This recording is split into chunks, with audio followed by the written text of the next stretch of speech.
You know the movie How to Train Your Dragon? Well, I'm going to show you how to train your sub.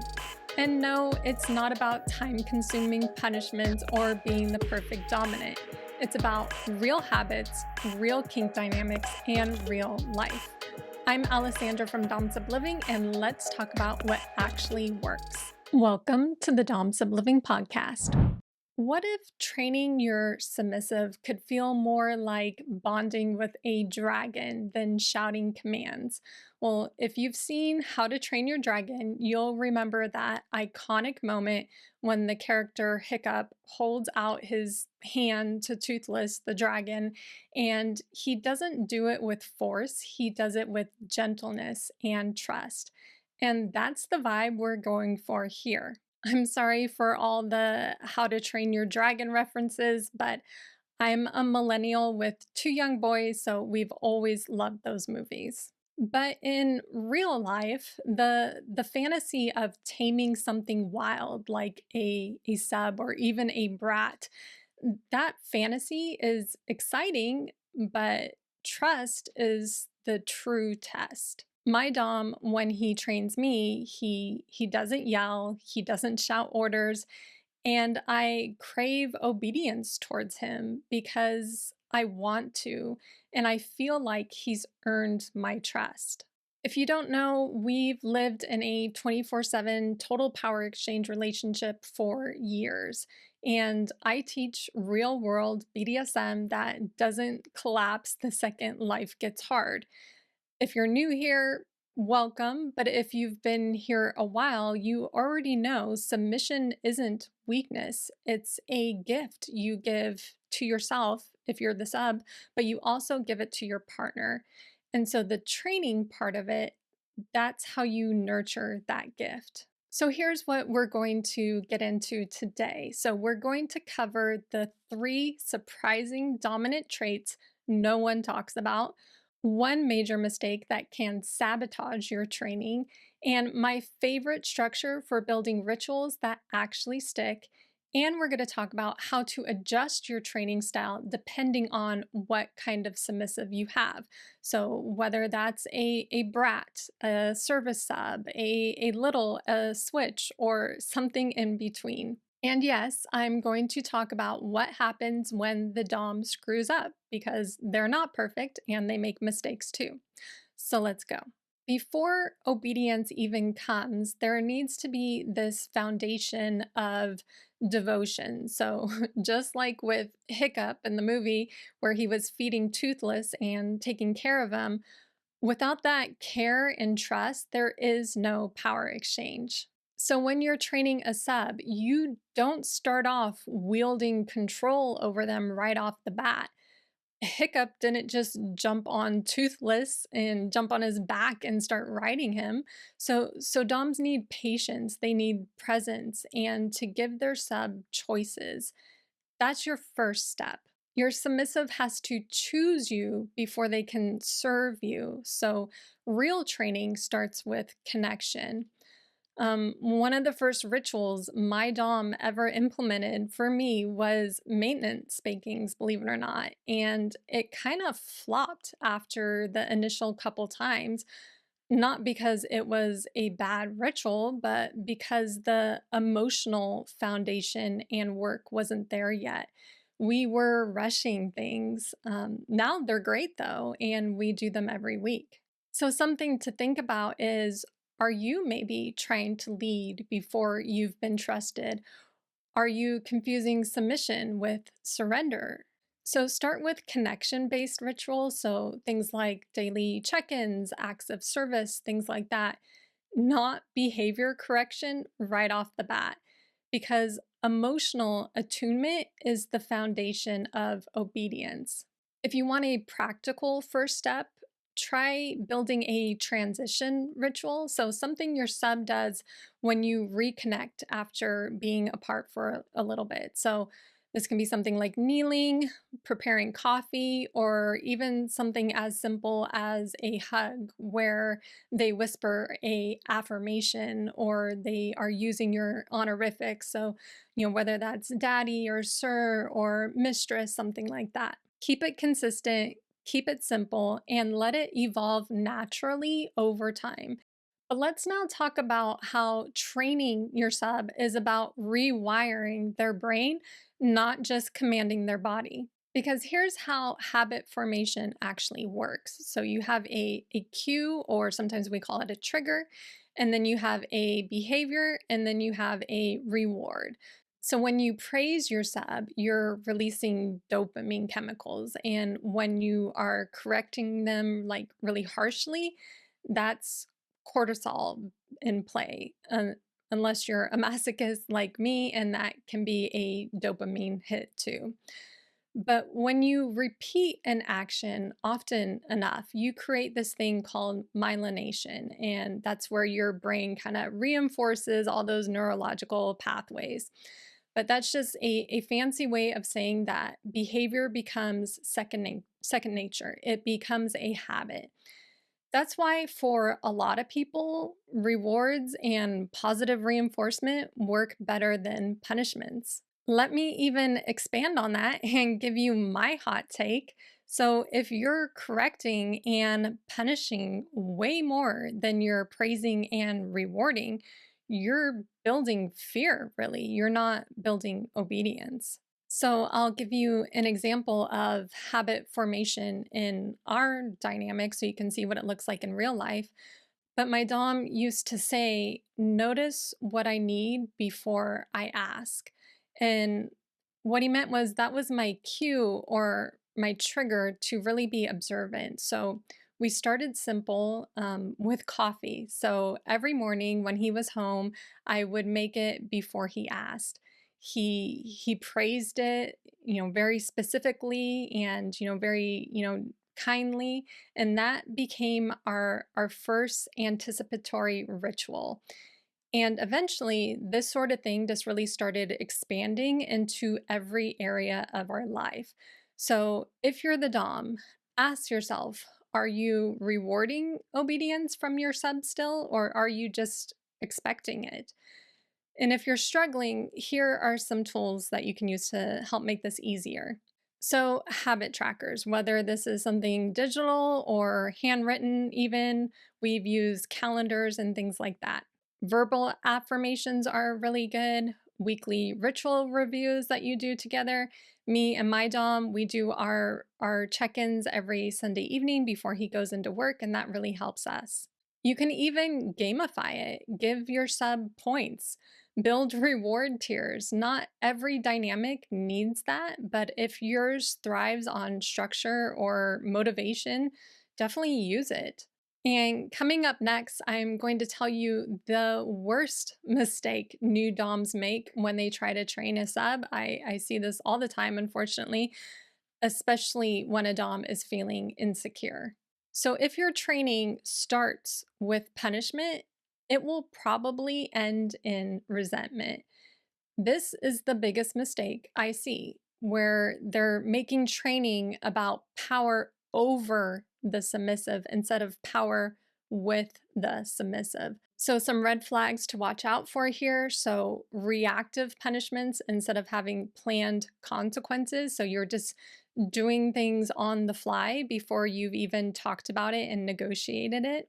And then another red flag is where you're sending mixed signals. So, something may not fly one week and be a punishment, and then the next week it just kind of you let it slide the next week. So there's no real consistency. Some other mixed signals can be things like being a very gentle and loving and caregiver Dom, one second, and then the next second being very harsh and, overly, maybe even cruel or just punishing a lot. So you don't want to send a lot of mixed signals to your sub. Another red flag I see is where you're trying to correct behavior without ever negotiating expectations. So maybe you tell your sub you don't want them to do something, but you never talk about what the punishment will be. So maybe they would have, obeyed or done things differently if they would have known what the punishment was. But, if you're trying to just keep correcting them without negotiating everything, that is a huge red flag. And that happened to us Actually, one time when we were starting out, my dom punished me for my tone. But here's the thing, we had never discussed tone yet, so it wasn't part of any training plan we had. So the result was I pulled away emotionally for the rest of the day. So you don't want to get into that trap. Now, this isn't about micromanaging everything you do, it's about having clarity. So, are you training your sub or are you trying to fix a version of them that you haven't even explained that you're trying to mold them into? When training becomes reactive, it shifts from guidance to unhealthy control. And that's where trust really erodes. So, training should be a collaborative experience.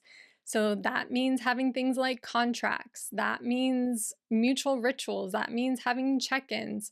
Have a weekly power exchange review. So, you can just take 10 minutes to review what's working, what's not, what needs praise, and what needs tweaking.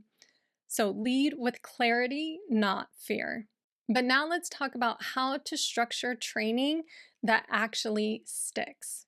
Because if you want rituals that don't fizzle out in a week, you have to train them almost like you're planning a story. So let me explain. So you have Act One, where that's where you're building curiosity. So you introduce the role or the ritual, whatever it is, and you introduce it with the reason why it matters. I'm always talking about the why. So make it meaningful. So, for example, you can tell your sub, when you kneel for me, you're grounding yourself in our dynamic. So that way they know the reason why. And then you have Act Two, and this is the challenge. So expect some resistance or friction. This is where you check in, you revise if needed, and reinforce things and praise even partial success because no sub is perfect and they're going to need some guidance along the way. And then we've made it to Act Three, and so that's where the transformation really is. This is where the ritual or the role kind of just becomes the identity. It becomes automatic. It becomes almost like home and feels comforting. And this three-part framework, it works for a brand new partner or even a long-term partner that you're just starting to transition to a DS dynamic.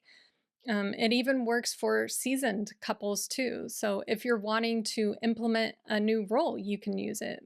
My dom still follows those same steps when he's creating a new role for me. But the point is, make sure you've built in time for mistakes because you're not expecting robotic perfection here. But one more tip. So use habit stacking. Anchor the ritual to something your sub already does, like brushing their teeth or making coffee. If you want kind of a advanced variation of this, so try layering protocols. So an example would be a submissive kneels, then recites an affirmation, then they place their collar into your hand and present it. So that's like three things in one, kind of just layered in there. But let's talk about training different types of subs next because one size doesn't fit all here. I mean, you wouldn't train a cat like you train a dog. So, why are you using one playbook for every sub? So, for example, brats thrive on challenge, they need teasing and reward based tasks. You can give them mission style assignments instead of strict rules. So send them on quests. You can tell them, for example, like your challenge is to serve me for 24 hours without using the word no. So they'll have to get creative with that one. And then service subs, they want to please. They need clear structure. When they mess up, they often feel guilty. So that's where support is better than scolding them. And then littles need nurture and safety and affirming structure. Their rituals can be playful and healing. And then switches need flexibility. So respect their autonomy. Let them lean into their submission while also honoring their dominant edges too. And of course, every submissive can be a mix of these. I know I am. But if you're not sure what style your sub is, obviously ask them. But you can also try rotating the different weekly training focuses and just kind of observing what really sparks with them and really works. But now I wanted to cover the top questions I get when it comes to submissive training because these can definitely make or break your dynamic. So, the first question I get asked a lot is, how long should it take to train a submissive? Well, habits can take weeks, months, even. If you're wanting mastery, for your sub to have mastery over their role, that can be years for really nuanced training. My Dom is still training me, and it's been a decade. So your training should be ongoing, but that initial training with a new partner or a new dynamic, it can be anywhere from weeks to months. It just depends on the individuals. And then another question I get asked is, what if my sub forgets or resists a task? Well, I am always forgetting things, so this is very applicable, but a lot of times, if they're forgetting things a lot, it could mean that they're overwhelmed. Resistance is a chance to renegotiate here. So it's not always about being bratty, despite what my Dom may say, but it really just depends on what's going on behind the scenes. Maybe they have a lot on their plate. And so definitely talk to them. But if it's becoming a habit, it may be time to renegotiate either that protocol or the dynamic itself. And then another question I get is, what if I feel guilty or controlling as a Dom? Well, if you're asking that question, then you're probably leading with care. You have a conscience, and that's a good sign. I will say that guilt tends to fade as your confidence as a Dom grows. So just keep at it, and things will get better over time. But definitely communicate your feelings with your sub. And then another question I get asked is, what does a real life DS training week actually look like? So I'm going to give you a sample from my life. So we kind of group things by different days and themes. So Monday is usually, where I'm focusing more on self-care and starting the week. So I'll do a lot of journaling and just focusing on our different, self-care rituals that we have for me. Tuesday is a lot of service based tasks. After I got a lot of my self care out of the way, then my Dom will assign me more service things he's wanting me to do either for him or around the house. And then Wednesday, once those 2 days are out of the way, then it's more about like high protocol kink that we start doing. And then on Thursdays, it's more of just kind of like praising or having more connection and checking in. That's when we usually do our maintenance spanking for me. And then Friday, we kind of plan the scene that we're going to have in the weekend and really focus on that and talk about what our plans will be. If my Dom had assigned a reward for me for a certain task during the week, I'll usually get that reward on the Friday evening. And then on the weekend, we will have a scene finally, and we will either do that at home or at a dungeon. And then on Sunday is when we kind of just review our tasks for me and just kind of have our weekly check in.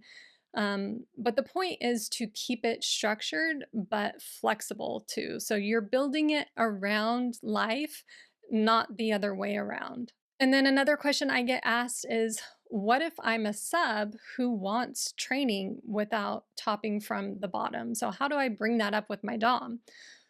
Well, express your desire to them and express it as a desire, not a demand. So you can say something like, I'd love more structure in our relationship. Can we talk about it? Or would you be open to building something new with me? And this is what I was thinking it could look like. I do have a freebie for DOMs to help training a sub even easier that I'll share in a second. But remember, training isn't about control, it's about co creation. So let's recap some of the big truths when it comes to submissive training. So, build the bond first, reward, don't reprimand, and then use structure, not shame, and then train for real life, not fantasy perfection. If this resonated with you, definitely grab my free How to Be a Good Dom Quick Start Guide at domsubliving.com/dominant. It'll help you become the Dom a sub will actually want to follow. I'll put a link for it in the description too, but it's at domsubliving.com/dominant.